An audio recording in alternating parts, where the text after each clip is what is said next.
Hello everyone.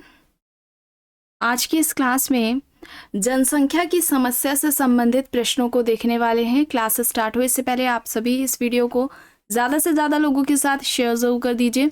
अगर आप net, JRF, PGT, GIC या फिर असिस्टेंट प्रोफेसर एग्जाम की तैयारी कर रहे हैं सोशियोलॉजी से, तो इस चैनल के साथ जुड़कर आप यहाँ से अपनी स्टडी को कंप्लीट कर सकते हैं।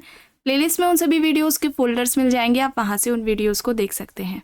चलिए देखते हैं प्रश्न। पहला प्रश्न है, भारतीय जनसंख्या के इतिहास में कौन सा वर्ष महान विभाजन माना जाता है? महान विभाजक जो भारतीय जनसंख्या के इतिहास में कौन सा वर्ष है जो महान विभाजन या विभाजक के नाम से जाना जाता है? तो यहाँ पर इस प्रश्न का सही उत्तर क्या हो जाएगा? ऑप्शंस देख लीजिए। 1911, 1931, 1921 और 1961 यहाँ पर दिया गया है। क्या होगा यहाँ पर? 1921 होगा, वर्ष 1921। ठीक है, ऑप्शन सी यहाँ पर सही हो जाएगा। प्रश्न है, भारत में प्रथम नियमित जनगणना किस वर्ष की गई? देखिए, पहली नियमित जनगणना पूछी जा रही है। विकल्प देख लेते हैं। 1911, 1931, 1881 या फिर 1880। 1911, 1931, 1881 या फिर 1880। पहली नियमित जनगणना भारत में कब हुई? ये प्रश्न है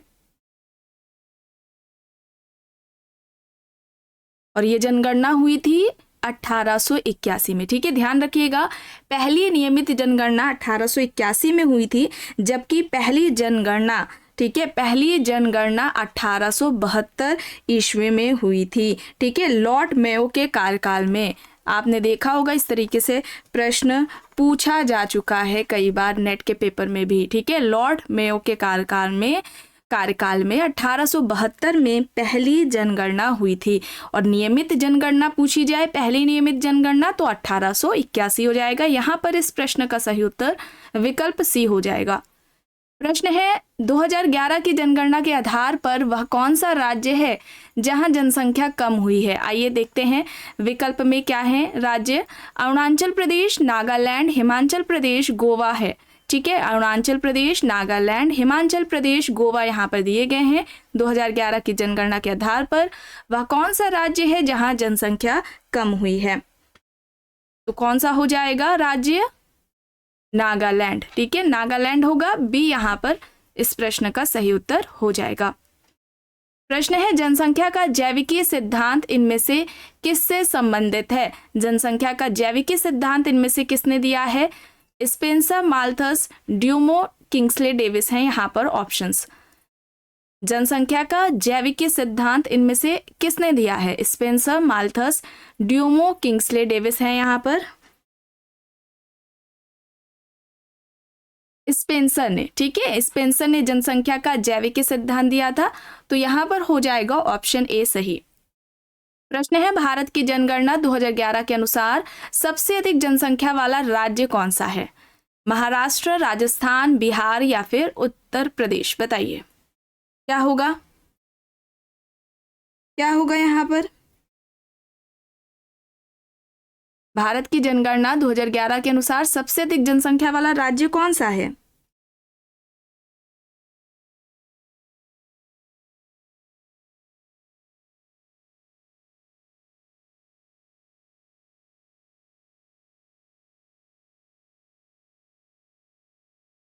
यहाँ पर क्या हो जाएगा? उत्तर प्रदेश हो जाएगा। ठीक है, उत्तर प्रदेश हो जाएगा। 2011 की जनगणना के अनुसार देखा जाए तो जो सर्वाधिक जनसंख्या वाले 5 राज्यों की बात की जाए तो सबसे पहले क्या हो जाएगा? उत्तर प्रदेश हो जाएगा। ठीक है, सबसे पहले उत्तर प्रदेश हो जाएगा।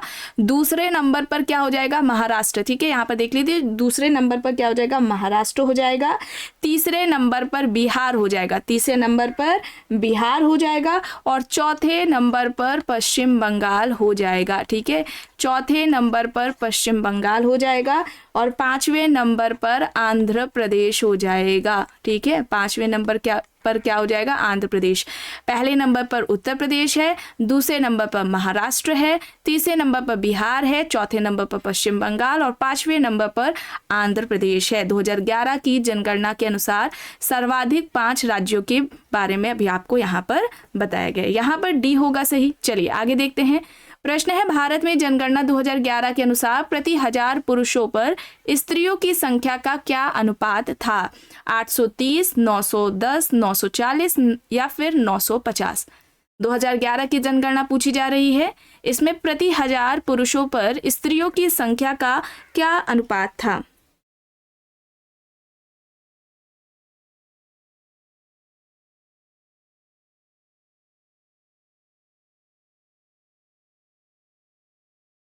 क्या हो जाएगा? प्रति 1000 पुरुषों पर स्त्रियों की संख्या का जो अनुपात था वो 940 था। तो यहाँ पर सही हो जाएगा सी। ठीक है, 940 हो जाएगा यहाँ पर सही। प्रश्न है, भारत में अनियंत्रित जनसंख्या वृद्धि के लिए उत्तरदायी कारक क्या है? बाल विवाह, विवाह की अनिवार्यता, पुत्र प्राप्ति को अधिक महत्व देना या फिर उपरोक्त सभी? भारत में अनियंत्रित जनसंख्या वृद्धि के लिए इसमें से क्या उत्तरदायी कारक हैं? कौन से उत्तरदायी कारक हैं? बाल विवाह है, विवाह की अनिवार्यता है, पुत्र प्राप्ति को अधिक महत्व देना है या फिर ये सभी हो जाएंगे? तो ये सभी हो जाएंगे। ठीक है, डी यहाँ पर सही हो जाएगा इस प्रश्न का सही उत्तर। चलिए आगे देख लेते हैं। पुनर्जनन की जैविक क्षमता को क्या कहा जाता है? उर्वरता, ब्रह्मचर्य, बांझपन या फिर जनन शक्ति? पुनर्जनन की जैविक क्षमता को क्या कहते हैं? क्या कहते हैं? जनन शक्ति कहते हैं। ठीक है, जनन शक्ति कहते हैं। डी होगा यहाँ पर। प्रश्न है, जनसंख्या घनत्व के सिद्धांत से कौन संबंधित है? माल्थस, सैडलर, स्पेंसर, दुर्खीम यहाँ पर विकल्प हैं। जनसंख्या घनत्व का जो सिद्धांत है वह इनमें से किसके द्वारा दिया गया है? माल्थस, सैडलर, स्पेंसर, दुर्खीम है यहाँ पर।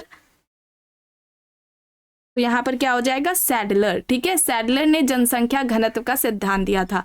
तो यहाँ पर हो जाएगा बी सही इस प्रश्न का उत्तर। प्रश्न है, निम्न में से कौन सी जनांकिकी प्रक्रिया है? प्रजननता, मृत्यता, अस्वस्थता, धार्मिक संप्रदायों के बीच जनसंख्या का अनुपात? जनांकिकी प्रक्रिया कौन सी है ये बताना है।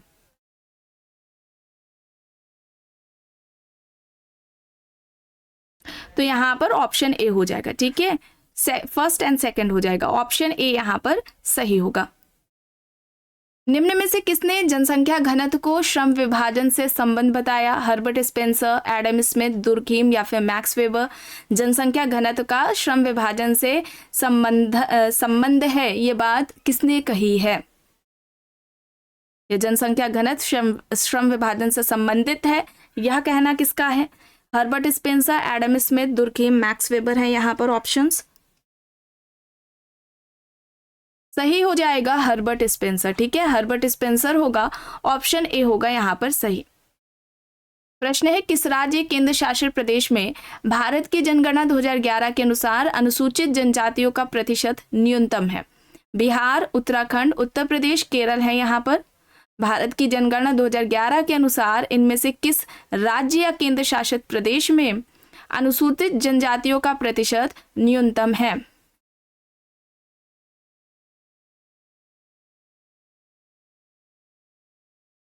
उत्तर प्रदेश हो जाएगा। ठीक है, उत्तर प्रदेश होगा। सी यहाँ पर सही होगा। प्रश्न है, निम्न में से कौन जनसंख्या की रचना करता है? जन्म दर और मृत्यु दर, देशांतरण की दिशा, लिंगानुपात या फिर ये सभी? जनसंख्या की रचना करता है ये पूछा जा रहा है। सभी हो जाएंगे। ठीक है, डी यहाँ पर सही होगा। ऑप्शन डी यहाँ पर राइट है। निम्न आयु श्रेणियों में से कौन महिलाओं की प्रजनन आयु वर्ग के रूप में मान्य है? देखिए यहाँ पर विकल्प में सारी आयु दी गई है। 15 से 45 वर्ष, 18 से 49 वर्ष, 15 से 49 वर्ष या फिर 20 से 45 वर्ष। महिलाओं की प्रजनन आयु वर्ग के रूप में क्या मान्य है? कौन सा मान्य है? 15 से 49 आयु। ठीक है, ये मान्य है 15 से 49 आयु। सी होगा यहाँ पर सही। प्रश्न है, जनांकिकी अंतरण शब्द किसके लिए प्रयुक्त होता है? जन्म और मृत्यु दर का उच्च स्तर, जन्म और मृत्यु दर का नीचा स्तर, मृत्यु दर में गिरावट और जनसंख्या में तीव्र वृद्धि, या फिर उपयुक्त सभी। जनांकीय अंतरण शब्द किसके लिए प्रयुक्त होता है, यह प्रश्न है। यहाँ पर क्या होगा, ये सभी होगा। ठीक है, सभी होगा, डी यहाँ पर राइट होगा। प्रश्न है, जनसंख्या के महत्वपूर्ण कारक के रूप में इनमें से कौन है जो जन्म व मृत्यु के स्तर को निर्धारित करता है। मृत्यु दर, प्रजनन दर, आयु घटक, यौन घटक। जनसंख्या के महत्वपूर्ण कारक के रूप में इनमें से कौन है जो जन्म व मृत्यु के स्तर को निर्धारित करता है। क्या होगा यहाँ पर, आयु घटक होगा। ठीक है, आयु घटक होगा, सी यहाँ पर इस प्रश्न का सही उत्तर हो जाएगा। प्रश्न है, जनसंख्या वृद्धि का कौन सा कारण नहीं है। विवाह की निम्न आयु, उच्च अशिक्षितता, परिवार नियोजन के प्रति धार्मिक मनोवृत्ति, या फिर व्यावसायिक शिक्षा। जनसंख्या वृद्धि का कारण नहीं है, ये पूछा जा रहा है।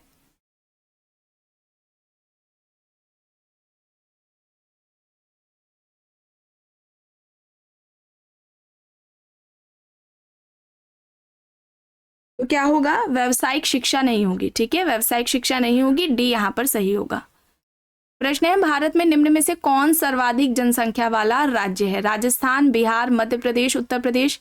भारत में कौन सर्वाधिक जनसंख्या वाला राज्य है इनमें से। तो अभी 5 अभी आपको बताया 2011 की जनगणना के अनुसार 5 सर्वाधिक राज्य वाले।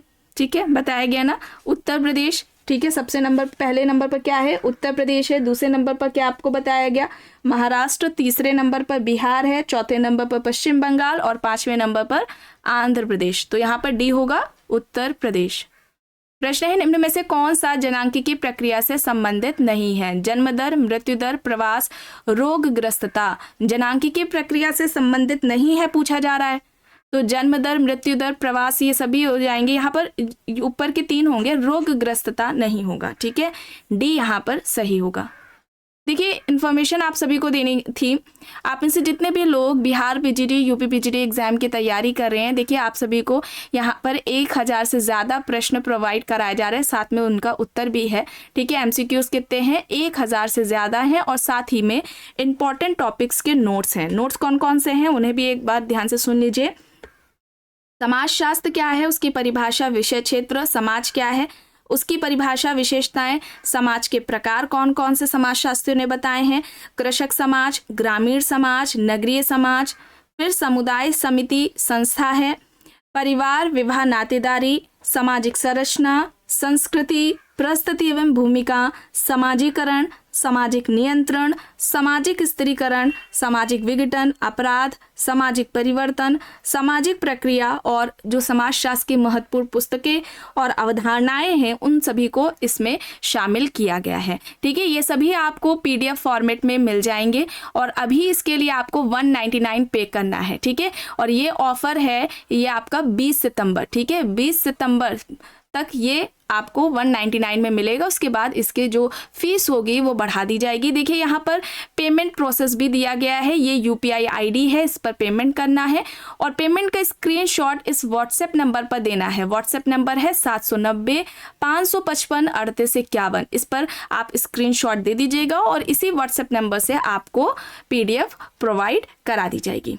ठीक है, और एक और इन्फॉर्मेशन है, यहाँ पर जो समाजशास्त्रीय विचारक हैं, ठीक है, ये सभी एग्जाम्स के लिए हैं, ना केवल पीजीटी के लिए हैं, सभी एग्जाम्स के लिए हैं समाजशास्त्र संबंधित। अब विचारक कौन कौन से हैं, अगस्त कॉम्ट है, हर्बर्ट स्पेंसर है, कार्ल मार्क्स है, एमाइल दुर्कीम है, Max Weber, Talcott Parsons, Shri Aurobindo, Mahatma Gandhi, Radha Kamal Mukherjee और भगवान दास हैं। ये सभी समाजशास्त्री विचारक हैं। इनसे संबंधित महत्वपूर्ण प्रश्न है। प्रश्नों की संख्या देखिए, ध्यान दीजिएगा, 300 रखी गई है। प्रश्नों की संख्या कितनी बताई गई है, 300 बताई गई है। 300 प्रश्न होंगे केवल, और साथ में आपको अलग से इन सभी समाजशास्त्रियों से संबंधित उनकी जो अवधारणाएं, सिद्धांत हैं और जो उनकी प्रमुख पुस्तकें हैं वो सभी इनमें शामिल है। ये सभी आपको पीडीएफ फॉर्मेट में मिलेंगे। ठीक है, PDF फॉर्मेट में आपको प्रोवाइड कराए जाएंगे। अभी इसके लिए आपको 150 पे करना होगा, ठीक है। बाद में हो सकता है कि इसकी जो फीस है वो बढ़ा दी जाए, अभी फिलहाल 150 ही रखी गई है। इसमें रिपीटेड प्रश्न नहीं होंगे, ठीक है। इंपॉर्टेंट क्वेश्चंस ही हैं इनमें, इजी नहीं है। और इसके लिए जो पेमेंट प्रोसेस है, देखिए यहाँ पर UPI करना है आपको। UPI यहाँ पर देखिए नंबर दिया गया है ना, यहाँ लिखा है UPI, इस पर पेमेंट करना है और उसका स्क्रीनशॉट इस व्हाट्सएप नंबर पर देना है। व्हाट्सएप नंबर क्या है? 790-555-3851 है, ठीक है। इस पर स्क्रीनशॉट दे दीजिएगा और इसी नंबर से आपको PDF प्रोवाइड करा दी जाएगी, ठीक है। और भी अगर कोई इन्फॉर्मेशन है तो आप इसी व्हाट्सएप नंबर पर मैसेज करके पूछ सकते हैं। चलिए आगे प्रश्न देख लेते हैं। प्रश्न है, भारतीय जनगणना वर्ष 2011 के अनुसार भारतीय जनसंख्या का कुल कितना प्रतिशत गांवों में निवास करता है? भारतीय जनगणना वर्ष 2011 के अनुसार भारतीय जनसंख्या का कुल कितना प्रतिशत गांवों में निवास करता है, ये पूछा जा रहा है। तो यहाँ पर सही हो जाएगा 68.8%। 68.8% होगा, सी यहाँ पर इस प्रश्न का सही उत्तर हो जाएगा। प्रश्न है, एक औसत व्यक्ति जितने साल जीवित रहने की प्रत्याशा कर सकता है उसे कहा जाता है? जीवन आशा, जीवन समयावधि, जनन शक्ति, उपयुक्त में से कोई नहीं। एक औसत व्यक्ति जितने साल जीवित रहने की प्रत्याशा कर सकता है उसे क्या कहा जाएगा? जीवन आशा कहेंगे, ठीक है। ए होगा यहाँ पर सही। प्रश्न है, 2011 की जनगणना के अनुसार सबसे अधिक असंतुलित शिशु लिंग अनुपात किस राज्य में दर्ज हुआ है? हरियाणा, बिहार, पंजाब या फिर उत्तर प्रदेश? 2011 की जनगणना के अनुसार सबसे अधिक असंतुलित शिशु लिंग अनुपात किस राज्य में देखा गया? हरियाणा में, ठीक है, हरियाणा में। यहां पर ए होगा ऑप्शन। माल्थीसियन नियंत्रण को अन्यथा कहा जाता है? निवारणात्मक नियंत्रण, सकारात्मक नियंत्रण, परिवार नियोजन से आगे या फिर विकास सर्वोत्तम गर्भ निरोधक है? जो माल्थीसियन नियंत्रण की बात करते हैं उसे किस नाम से पुकारा जाता है या उसे क्या कहा जाता है? सकारात्मक नियंत्रण, ठीक है, सकारात्मक नियंत्रण कहा जाता है। बी यहाँ पर सही होगा। प्रश्न है, भारत की जनगणना 2011 के अनुसार सबसे अधिक जनसंख्या घनत्व वाला राज्य कौन सा है? विकल्प में देखिए पश्चिम बंगाल, मध्य प्रदेश, बिहार और उत्तर प्रदेश है। 2011 की जनगणना है, सबसे अधिक जनसंख्या घनत्व वाला राज्य पूछा जा रहा है। कौन सा है इनमें से जिसका जनसंख्या घनत्व सबसे ज्यादा है? बिहार का है, ठीक है, बिहार होगा, सी यहाँ पर सही होगा। प्रश्न है, भारतीय प्रसंग में मलिन बस्ती की जनसंख्या में वृद्धि या बताती है? विकल्प है ग्रामीण गरीबी का विस्तार, ग्रामीण संपन्नता का विस्तार, शहरी संपन्नता का विकास या फिर उपरोक्त में से कोई नहीं। भारतीय प्रसंग में मलिन बस्ती की जनसंख्या में वृद्धि यह बताती है कि ग्रामीण गरीबी का विस्तार है, ठीक है, ए होगा यहाँ पर, ठीक है, ऑप्शन ए यहाँ पर सही है, ग्रामीण गरीबी का विस्तार। प्रश्न है, स्थायी जनसंख्या संरचना के लिए निम्न में से एक प्रक्रिया का चयन करें। विकल्प देखिए स्थिर जन्म दर और मृत्यु दर, बढ़ती हुई जन्म दर और मृत्यु दर, घटती हुई जन्म दर और बढ़ती हुई मृत्यु दर, या फिर स्थिर जन्म दर और घटती हुई मृत्यु दर। स्थायी जनसंख्या संरचना के लिए एक प्रक्रिया इनमें से यानी कि एक विकल्प का चयन करना है। क्या सही है? स्थायी जनसंख्या संरचना से संबंधित क्या सही है? तो स्थायी मतलब स्थिर, स्थिर जन्म दर और मृत्यु दर होगा, ऑप्शन ए होगा यहाँ पर सही। प्रश्न है, जनसंख्या के महत्वपूर्ण कारक के रूप में इनमें से कौन है जो जन्म व मृत्यु के स्तर को निर्धारित करता है? मृत्यु दर, प्रजनन दर, आयु घटक या फिर यौन घटक? क्या होगा? जनसंख्या के महत्वपूर्ण कारक के रूप में इनमें से कौन है जो जन्म व मृत्यु के स्तर को निर्धारित करता है? आयु घटक करता है, ठीक है, आयु घटक होगा, सी यहाँ पर सही होगा। प्रश्न है, ऐसी प्रक्रिया जिसके द्वारा जनसंख्या में बालकों का अनुपात कम हो जाता है और वयस्क व्यक्तियों के अनुपात में वृद्धि होती है, इसे निम्न में से किसकी संज्ञा दी जाती है? क्या होगा यहाँ पर? जनसंख्या में बालकों का अनुपात कम हो जाता है, वयस्क व्यक्तियों के अनुपात में वृद्धि होती है, जनसंख्या प्रौढ़ता उसे कहा जाएगा, ठीक है, जनसंख्या प्रौढ़ता कहा जाएगा, डी यहाँ पर सही होगा। प्रश्न है, जनसंख्या की स्वाभाविक वृद्धि से क्या तात्पर्य है? मृत्यु से जन्म की अधिकता, उत्प्रवासन से आप्रवास की अधिकता, बाह्य प्रवसन से आंतरिक प्रवसन की अधिकता, या फिर उपयुक्त में से कोई नहीं। जनसंख्या की स्वाभाविक वृद्धि से पूछा जा रहा है, क्या तात्पर्य है?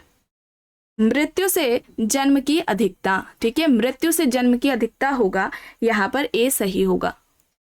आखिरी प्रश्न है, 2011 की जनगणना के अनुसार भारत की जनसंख्या का समानुपात शहरी क्षेत्रों में रहता है लगभग 1/4 भाग, लगभग 1/3 भाग, लगभग आधा भाग या फिर लगभग 5वां भाग। क्या होगा? लगभग 1/3 भाग, ठीक है, लगभग 1/3 भाग होगा। बी यहाँ पर इस प्रश्न का सही उत्तर हो जाएगा। तो आज की क्लास में बस इतना ही। आई होप ये आपको पसंद आई होगी। अगर पसंद आई है तो प्लीज़ लाइक करिएगा, कमेंट करके ज़रूर बताइएगा। चैनल पर अगर आप नए हैं तो चैनल को भी ज़रूर सब्सक्राइब कर लीजिएगा एंड इस वीडियो को जितना हो सके ज़्यादा से ज़्यादा लोगों के साथ शेयर भी ज़रूर करिएगा।